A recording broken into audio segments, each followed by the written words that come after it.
marihuana rozhodne nie je žiadna banalita, najmä v období dozrievania mozgu, v období puberty je to veľmi zradná vec.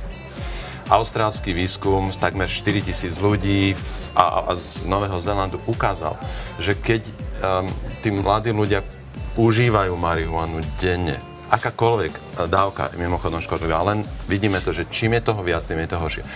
Pri dennom užívaní oproti tomu nikdy. To zvyšuje, alebo znižuje o 60% pravdepodobnosť, že skončíte vysokoškolské vzdelanie. 7-krát to zvyšuje doživotné riziko samovraždy. 8-krát to zvyšuje riziko, že prejdete na tvrdé drogy. A 18-krát to zvyšuje riziko celoživotnej závislosti na tej marihuane.